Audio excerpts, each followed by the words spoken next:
Buying a home is a big deal and can be challenging with many steps, tasks, and requirements and things that can go wrong. Hey, it's Lauren with Lauren Talks Home. He's here, and in this video, we'll go step by step over the home buying process and what you can expect along the way, as well as some great tips to make the process easier and less stressful.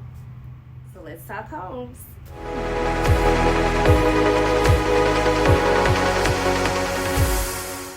There are many steps to buying a house, and it takes time, patience, and help from a good realtor like myself. Most of the time is spent looking for the right home. Be sure to ask me for a handy checklist that can help refine exactly what you are looking for. You need to clearly know and be able to articulate what sort of home you're looking for. This is not always as easy or as simple as it seems. With many years of experience, I can help you with this process. All right, let's take a step back. So the first thing you must do is go to a good mortgage broker and get pre-approval. If you can't get the money, you can't buy the house. Simple as that. So loan pre-approval is not the same as final approval, but without it, you won't be able to set a definite budget, and most sellers won't even take your offer seriously. If you're unfamiliar with a good lender, contact me. I have a list of preferred lenders who are quite excellent, and I'd be more than happy to guide you.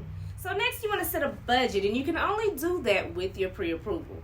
Buying a house you can't afford is definitely a recipe for disaster and a bunch of problems. So finding the right home is where we head to next. While you need to love the home you're buying, don't get fixated on the house over the neighborhood. You can improve a home, you can't improve the neighborhood or the location. This can be both exciting and frustrating. One of the biggest mistakes many home buyers make is making decisions based on emotion rather than logic. This is where I can help you and save you a lot of stress and also thousands of dollars. Don't wait for the perfect home in the perfect location at the perfect time. It doesn't exist. Whatever your budget is, you will need to make some compromises. There's no 100% home. Okay, so let's presume you have got your pre-approval and you have found the house. Next is submitting your offer. Together, we carefully examine the value of the house with a comparative market analysis and also unemotionally look at the pros and cons of the house and the deal. We will include appropriate contingencies to safeguard your offer. You also need an escrow to pay your earnest money. Your earnest money goes to an objective third party, a title company, until all terms are agreed upon and finances are cleared, and needs to be paid in line with terms and agreement in your sales contract. We can negotiate closing costs to make sure you're not paying any unnecessary fees that maybe the seller will pay. The rest is mostly paperwork, but as they say, the devil is always in the details. So be sure that you are working with an experienced agent and a reputable title company so that things can go smoothly. After you've opened escrow, you need to let your lender know that you're under contract and make sure you submit all required documents and get final approval. This often requires much more paperwork and verification. Remember, your initial pre-approval is not final approval. It is also important not to make any substantial purchases before closing.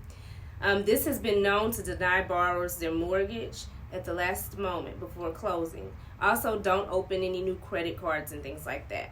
Next, we will organize a property inspection. This is where we schedule a professional property and pest inspection as soon as possible to check the building with issues, while the pest inspection checks for termites, rodents, etc. If you have a pool, you want to have it inspected as well. These inspections are normally included in the contract contingency, so if there are any issues of concern, you can either back out of the sale or renegotiate the sales price. We need to address all the contingencies and make sure all terms in the original offer have been met to your satisfaction. You will also need to get homeowners and title insurance immediately after signing the contract. Make sure you also provide this information to the title company and your lender. As part of your final approval, your lender will order an appraisal as soon as the inspection is complete and any issues are resolved. This appraisal is usually lower than the market valuation, as it is a risk mitigation strategy for the lender.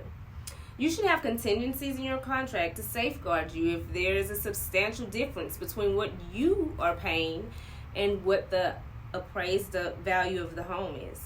So if this happens, you can either renegotiate or even not purchase the house at all. So it's vitally important to ensure you have a finance contingency in the purchase of the contract. Next, you need to send the correct information to the title company and review the commitment when you receive it. Don't forget to schedule all of your utilities to be transferred or turned on before closing.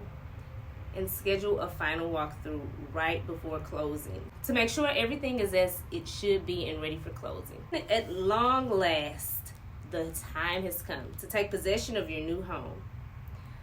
For closing day, you will need to attend the final closing with your photo ID and certified funds, if applicable. By now, I'm sure you can see the utmost importance of professional guidance and advice to help you through the buying process.